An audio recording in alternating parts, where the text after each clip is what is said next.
Avanzo un poquito, es decir, 400 son los tiempos de Aristóteles, de Platón y después Aristóteles, Pericles, Platón, Aristóteles y Alejandro Magno, que es primo de Pirro, estamos aquí más o menos, y en este momento se funda la Biblioteca de Alejandría en torno al 300 y pico antes de Cristo, que perdura hasta el 400, hasta la muerte de Hipatia casi, que es aquí, en el 415. Es decir, la Biblioteca de Alejandría tuvo una vida venerable de casi un milenio, 8 siglos. Mientras que la Escuela de Atenas, que aquí no aparece, pero en un momento la enseñaré, también fue fundada en estos tiempos por Platón, en Atenas. Fue un centro comparable a la Biblioteca de Alejandría, pero sin tantos medios.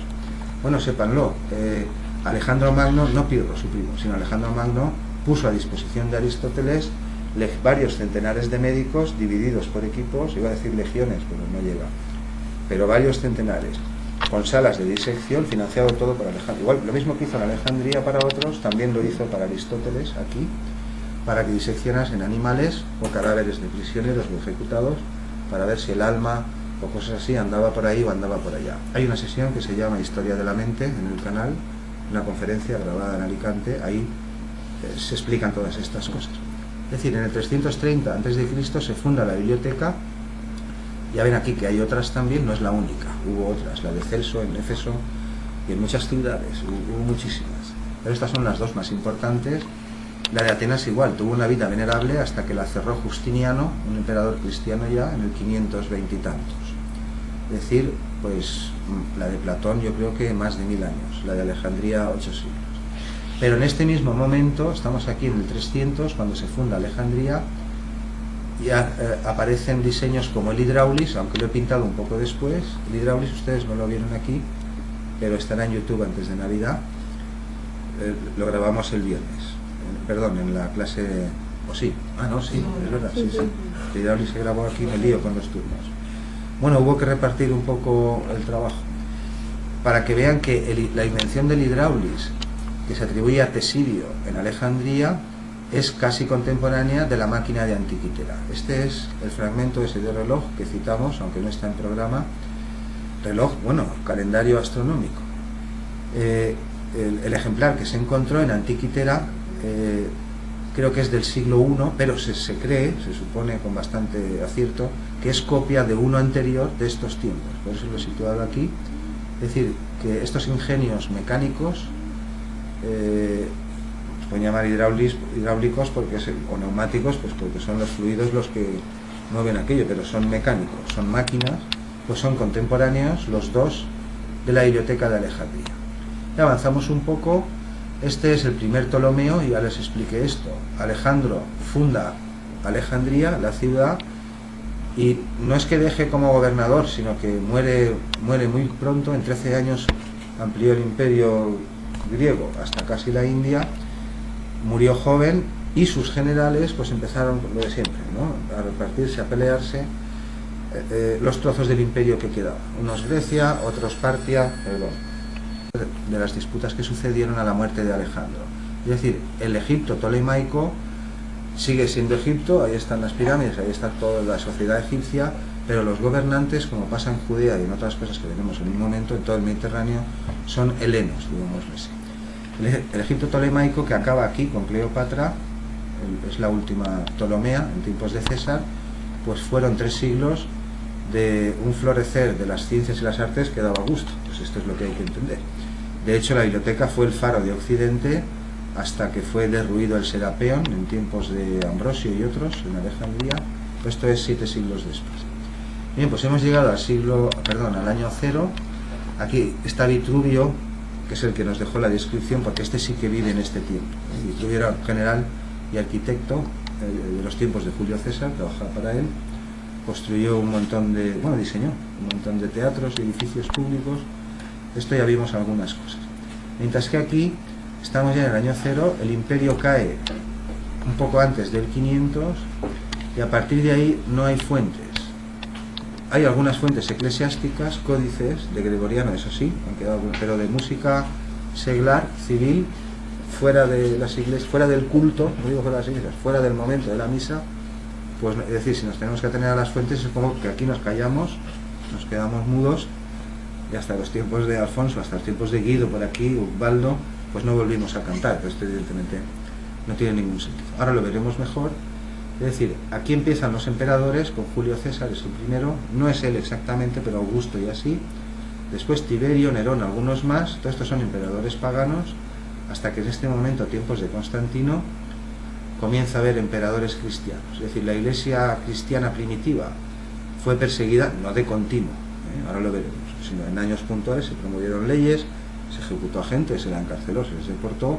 Ahora aclararemos un poco las cosas muy por encima, pero a partir de este momento la iglesia, ya con la complicidad de las autoridades romanas que ya están conversas, pues este sigue siendo un problema de los más gordos que hay en la historia, como en medio siglo apenas la iglesia que ya ocupaba puestos imperiales y puestos políticos de importancia, con la connivencia, es decir, que buena parte del gobierno y la administración romana, que estaba por todas partes, seguían siendo paganos, pero en 50 años prácticamente los barrieron, de modo que a partir de la caída, después, tiempos de San Agustín, aquí, San Agustín muere en el 430, a partir de aquí, la iglesia solo se tuvo que preocupar de perseguir sus propias herejías o disensiones. Donatistas, priscilianos, novacianos, paganos ya no eran herejes igual, ¿no? Pero eran cristianos, solo que discutían sobre otras cosas. Ahora lo veremos muy brevemente. Esta ya la conocen, estos puntos verdes indican hidráulis u órganos neumáticos de los que se tiene noticia después de la caída de Roma, es decir, durante la Edad Media.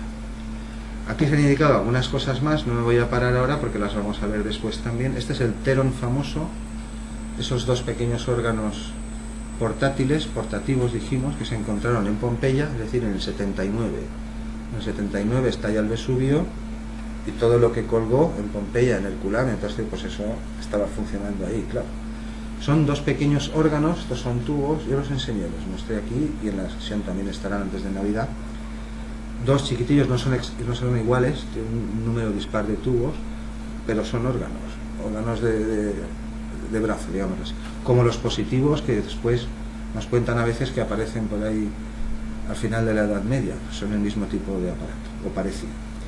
Aquí tenemos a Tertuliano, que es el primero que comienza con estas cosas, a hablar en contra de la música, porque los primeros padres de la Iglesia, los que vivieron aquí, pues tampoco se manifiesta, o no nos ha llegado referencias escritas, tampoco se posicionaron muy en contra de la música y los instrumentos.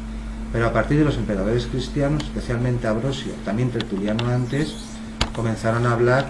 Claro, los instrumentos de los paganos hay que entenderlo, estaban vinculados pues 1000 años a sus banquetes, que ya saben cómo acababan, no todos, pero en fin, todos los que podían, al culto de otras divinidades que ellos decían que no eran lícitas. Es decir, la religión en el mundo pagano y heleno no fue monoteísta, y esto es algo que el mundo clásico, griegos y romanos, les costó entender al punto que al final les costó la caída. Es decir, en la religión antigua de los paganos pues había una especie de, no quiero decir buen rollito, pero sí confraternidad de dioses. Es decir, en el mismo panteón, es una forma de hablar, si no les gusta pues no pasa nada. En el mismo panteón podían convivir los dioses de los romanos y los dioses de cualquier otro pueblo. Incluso la gente a veces reconocía bajo la apariencia de otro dios que no era de su pueblo, el mismo dios. Es decir, los dioses entre ellos eran cordiales, los de unos y otros credos, y ninguno reclamaba para sí ser el único, ni el auténtico, ni prohibir los demás. Pero esto empezó con los cristianos y a la larga se estableció, y por eso hoy tenemos este credo monoteísta. En fin, eso sigue siendo un problema. A partir del siglo IV, del 400, un poco antes, los hijos de Constantino, Constancio II y otros, comienzan a emitir edictos y prohibiciones, prohibiendo los cultos paganos, retirando los fondos. Tengan en cuenta que la religión imperial de Roma estaba en todas las ciudades del Mediterráneo, y había una carrera sacerdotal con sus ritos, y eso estaba dotado, y había una, pues como hoy, tenían un sueldo y recababan ciertos impuestos, etc. Todo esto fue barrido en apenas 50 años, y eso es lo que veremos en un momento con un poco más de detalle. Aquí se han indicado algunos otros órganos que ustedes ya conocen, que son ejemplares. En este caso no son mosaicos ni nada. Aquellas lamparillas de Cartago, no sé si se acordarán, de aceite, Este es el de Aquincum, uno que se encontró en Bulgaria, donde cantaban estos de antes. Esto lo enseñamos también, está reconstruido, este creo que es neumático. Y aquí se indica Agustín y Ambrosio, que son contemporáneos, y con estas líneas moradas la reacción de la Iglesia posterior a la caída, en donde ya a partir de Ambrosio hay una reacción directa contra, sobre todo contra los coros que tenían director. Es decir, que un coro que tenía director, para un músico no hace falta explicarle lo que es, un coro profesional. Lo que cante, esa es otra cuestión. También contra los conciertos, especialmente los de viento, ya lo aclaramos en la sesión correspondiente, y a partir de aquí hay un fenómeno que se llama secularización del rito pagano en los juegos. Es decir, tú prohíbes, las religiones son las religiones, pero tú prohíbes de hoy para mañana el fútbol, por poner un ejemplo práctico, y tienes sangre en la calle. Y en estos tiempos el espectáculo por excelencia eran las carreras de caballos, incluso hasta el siglo VI en Constantinopla y el siglo. Es decir, estaban los circos, que son esos largos de carreras, estaban siempre llenos a reventar. En más de una ocasión Roma estuvo asediada, es decir, las tropas defendiendo las murallas y los bárbaros y en fin, los enemigos ahí, y la multitud, la población romana en el circo, porque los gastos corrían a cargo de los emperadores. Es decir, el ejército defendía, pero los ciudadanos a lo suyo, que no pasaba nada. Y en efecto, en esa ocasión no pasó nada. Pero, es decir, puedes prohibir cosas, puedes emitir ley, no digo la Iglesia, cualquier gobierno, cualquier poder en cualquier momento de la historia, pero no lo puedes hacer de hoy para mañana y esperar que todo el mundo te haga caso. Por ejemplo, en el campo y en las zonas rurales, pues los campesinos, digo ahora, la gente, no las élites romanas que recibían educación, ellos seguían a sus ritos ancestrales, pues como toda la vida, adorando a sus dioses y a sus diosas y haciendo sus sacrificios y sus ritos y para las cosechas, y que les daba un poco igual, ¿eh? De modo que las prohibiciones existen. La Iglesia quiere abolir sobre todo los juegos paganos, combates de gladiadores, se llamaban munera, los juegos con fieras, venalia, el teatro era lo que más les molestaba, porque decían, sobre todo la música del teatro, que lo que se veía en el teatro inducía al vicio y al pecado. Y algunos decían que no había ninguna diferencia, de hecho, digo, padres de la Iglesia, cristianos, no había ninguna diferencia entre practicar las cosas que se veían en el teatro, pues cosas ya saben, ¿no? En público, como lo hacían los paganos, decían, o en privado en tu casa, que no había ninguna diferencia. Es decir, a fin de conseguir la prohibición, porque siglo y pico después de la caída de Roma ya han desaparecido por completo, pero hasta entonces lo que se hace es lo que se llama secularizarlo. Es decir, yo sigo tolerando que las fiestas paganas se celebren en las mismas fechas y que los juegos y los espectáculos y las fiestas que hacen sean más o menos las mismas, pero prohíbo que se haga con música pagana o según los ritos paganos. Y esto es lo que significa secularización del rito pagano en los juegos. En cualquier caso, en torno al 600 ya prácticamente los teatros están cerrados o abandonados.